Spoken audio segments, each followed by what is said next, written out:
महाराजांच्या जन्मस्थान असणारं शिवजन्मभूमी जुन्नर आणि या जुन्नर विधानसभेचे सदस्य शरददादा सोनवणे खरं तर छत्रपती शिवाजी महाराजांचा वैचारिक वारसा सांगत असताना ते फार सगळ्या समाजाच्या समोर बोलत असतात की मी शिवजन्मभूमीचा आमदार आहे आणि माझ्यावरती छत्रपती शिवाजी महाराजांच्या विचारांचा पगडा आहे, त्यांच्या आदर्शांवरती मी चालतो.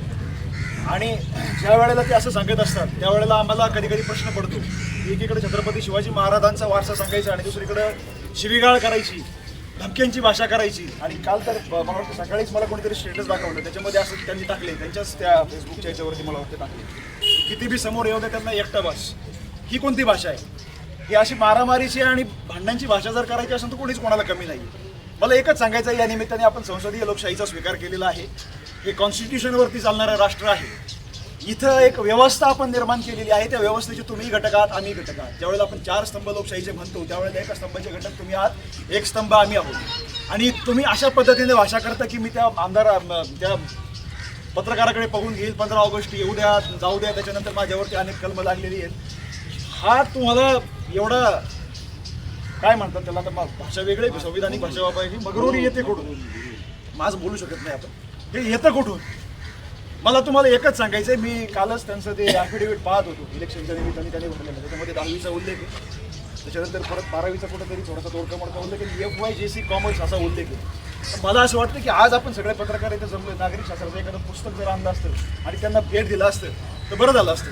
कारण संविधान हे तुम्ही समजून घेणं गरजेचं आहे. तुम्ही ज्या वेळेला पालक आमदार म्हणता ना तुम्हाला मी जुन्नरचा पालक आमदार आहे किंवा मी या शिवजन्मभूमीचा एक प्रतिनिधी आहे, इकडं प्रश्न मांडतो, हे करतो ते करतो, त्यावेळेला सगळ्यात पहिल्यांदा तुम्ही ते कॉन्स्टिट्यूशन नागरिकशास्त्र समजून घेणं गरजेचं आहे. त्यावेळेला तुम्हाला समजेल की पत्रकार तुमच्याकडे लोकांचे प्रश्न घेऊन येतात आणि पत्रकार काही तुमचे हुजरे नाही आहेत की प्रत्येक वेळेला तुम्ही काहीतरी करायचं आणि तुम्हाला वाहवा करत फिरायचं. तुम्ही चुकलात, पत्रकारांनी त्याच्यावरती बोललं पाहिजे. विरोधक चुकले, विरोधकांवरती सुद्धा पत्रकारांनी अनेक वेळेला असं ओढलेलं आहे.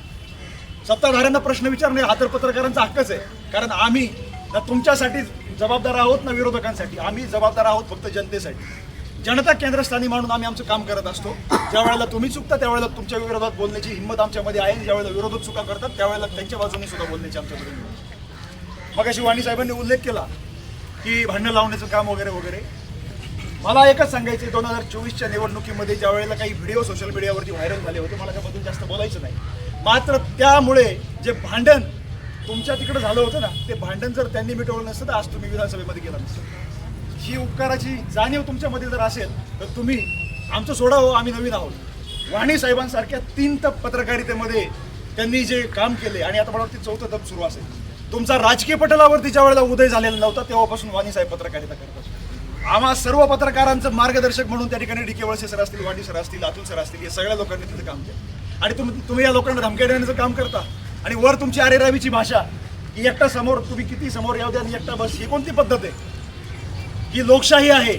इथं मारामारीची, हाणामारीची आणि दंबाची जी भाषा चालणार आहे. याच्यानंतर तुम्हाला आमचं एकच सांगणं सगळं पत्रकार बांधवांचं, महाराष्ट्र राज्य पत्रकार महासंघाचा राज्याचा अध्यक्ष या नात्याने आम्ही सांगतो, बाकीच्या संघटनांचे सर्व पदाधिकारी आमचे पत्रकार बांधव या ठिकाणी आहेत. जर तुमची ही मगरुरी कमी झाली नाही तर राज्यभरात आंदोलन छेडण्याचं काम या पत्रकार संघटनांच्या माध्यमातून आम्ही.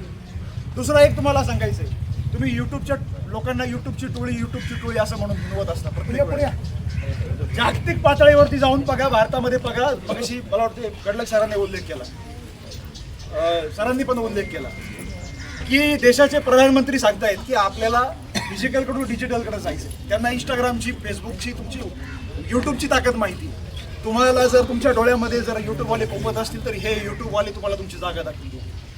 तुम्ही बऱ्याच वेळेला मागच्या वेळेला म्हटलं होते की 48 तासामध्ये मी दाटकी बंद करणार. तुम्हाला अधिकारच नाहीये, करून दाखवा 48 तासामध्ये. तुम्ही 48 तास तर होऊन गेलं वाटते, 3 महिने झाले. आता कालही बोलते मी बंद करणार, चौकात येऊन बंद करणार.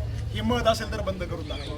यासाठीच मगाशी मी तुम्हाला नागरिक शास्त्राचा आणि कॉन्स्टिट्यूशनचा उल्लेख केला. घटनेमध्ये असणारा आर्टिकल 19 आम्हा सर्वांना हा अधिकार देतोय, बोलण्याचा अधिकार, आमचे विचार मांडण्याचा अधिकार आणि लोकांमध्ये जागृती करण्याचा अधिकार. हा अधिकार तुम्ही कधीही हिरावून घेऊ शकत नाही. तसा प्रयत्न जर केला तर आमदार किंवा मुकाल हे तुम्ही लक्षात ठेवा. या ठिकाणी मी माझे 2 शब्द संपवतो. धन्यवाद. पत्रकार एकजुटीचा या ठिकाणी अनेक मान्यवर उपस्थित झाले आहेत. आपल्या पाठीवर